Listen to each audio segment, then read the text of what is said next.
In this video, I wanted to talk about. I'd been reading a book lately by the name of No More Mr. Nice Guy by Dr. Robert Glover. He does a very beautiful job in talking to, let's say, people in marriages who have had failed relationships, who have struggling a lot.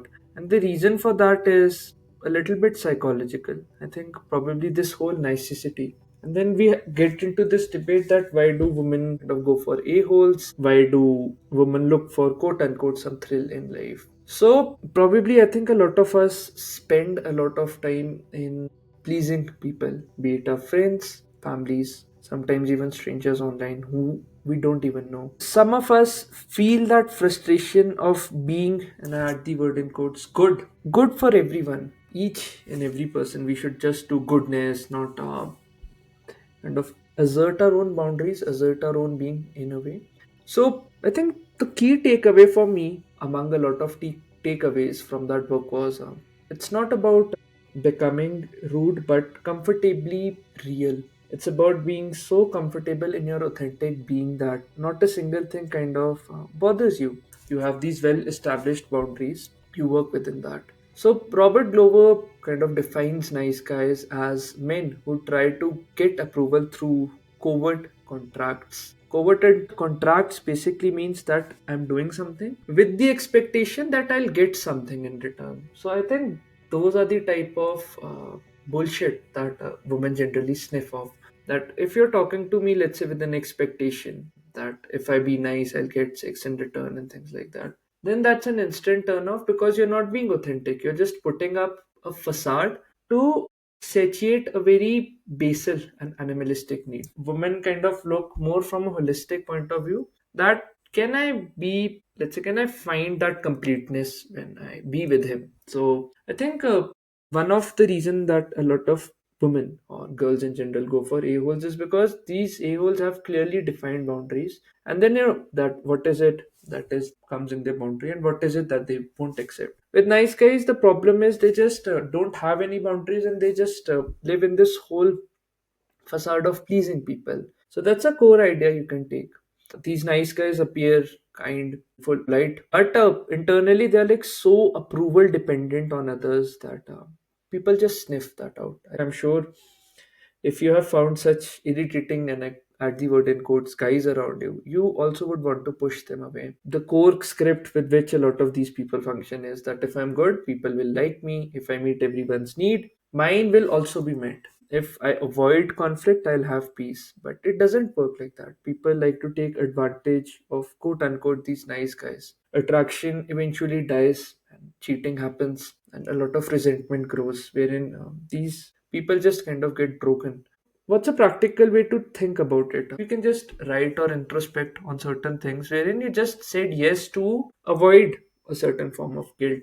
It's a strategy, this whole niceness thing, to avoid that discomfort, that pain. It's not an expression of your genuine love, it's just a facade. Where does it comes from? Probably our childhood.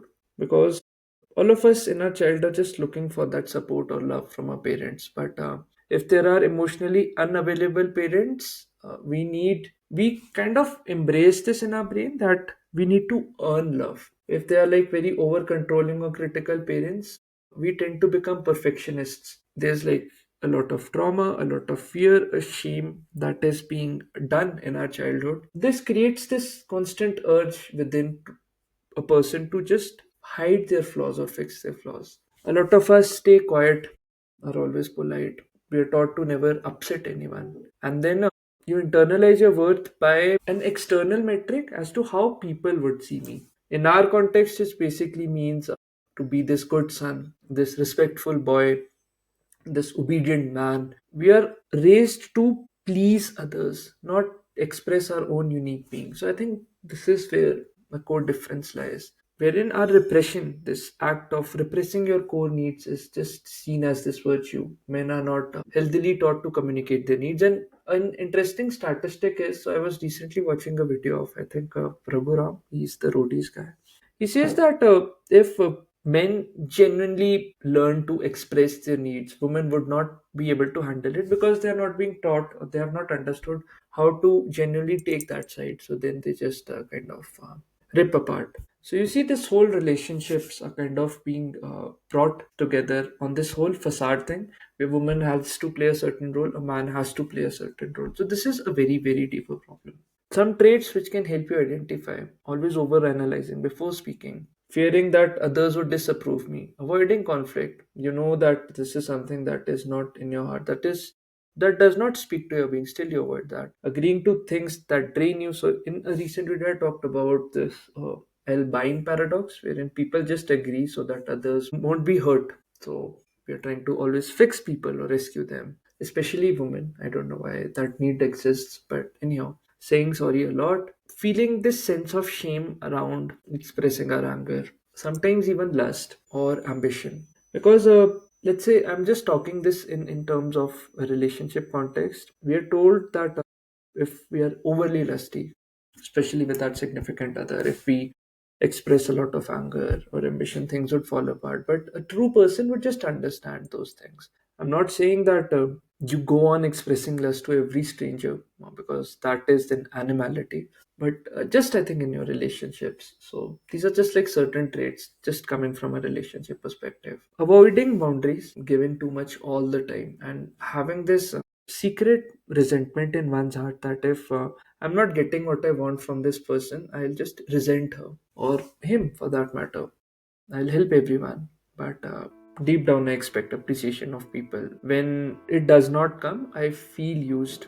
I think a core message here is that without appropriate boundary setting, it's just manipulation. You need to introspect on these tendencies. The hidden cost around this is a lot of long-term regrets, frustration, this act of passive aggression that I'll suppress my anger, and then it would leak as sarcasm, withdrawal, or just certain remarks which are unnecessarily called for. Lack of a healthy attraction or a polarity in relationship. When you feel this need to be assertive, you feel guilt.